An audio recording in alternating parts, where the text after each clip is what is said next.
আজকে মামি কি রেসিপি বানাবে মামি? আজকের একটি দুর্দান্ত মাছের রেসিপি তোমাকে বানিয়ে খাওয়াবো।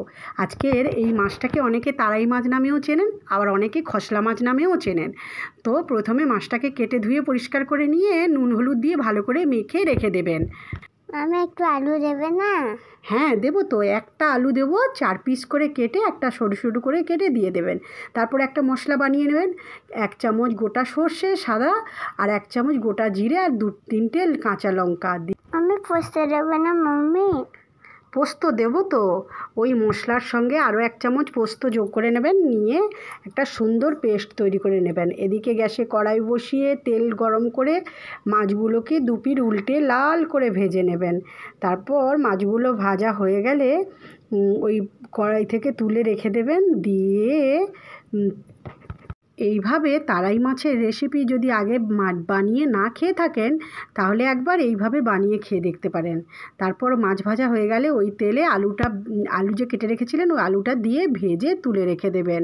তারপর ওই তেলে কালো জিরে কাঁচা লঙ্কা দেবে না? হ্যাঁ দেবো তো। প্রথমে ফোড়নে দেবো কালো জিরে থেকে একটা সুন্দর গন্ধ বেরিয়ে আসলে ওপর দিয়ে দেবো কাঁচা লঙ্কা। তারপরে কালো জিরে আর কাঁচা লঙ্কাটা যখন ভাজা হয়ে যাবে, তখন ওই একটা বড় পেঁয়াজকে সুন্দর করে ছাড়িয়ে কুচি করে নেবেন। দিয়ে ওই পেঁয়াজ কুচিটা দিয়ে আবারও ভালো করে তেলের সঙ্গে ভাজতে থাকবেন। তারপর কিছু সময় ভেজে হালকা হালকা পেঁয়াজটা যখন লাল লাল হয়ে আসবে, তখন ওপর দিয়ে দেবেন একটা বড় টমেটো কুচিটা দিয়ে অল্প নুন দিয়ে দেবেন। নুন দিয়ে আবারও পেঁয়াজ আর টমেটো একসঙ্গে ভাজতে থাকবেন।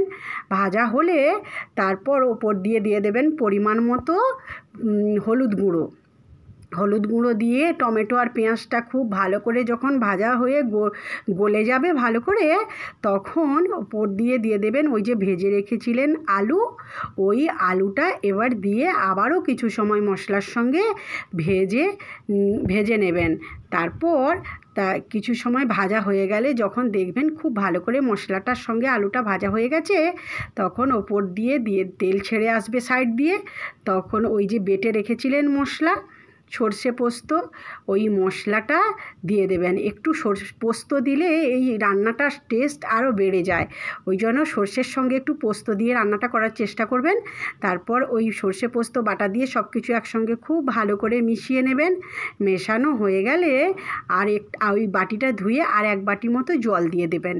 জল দিয়ে খুব ভালো করে ফুটিয়ে নেবেন। ফুটানো হয়ে গেলে তারপর ভেজে রেখেছিলেন যে মাছটা, ওই মাছগুলো দিয়ে অল্প পরিমাণ একটু চিনি দিয়ে আর পরিমাণ মতন দিয়ে দেবেন নুন। কেন ওই মশলা ভাজার সময় অল্প পরিমাণ নুন দিয়েছিলাম।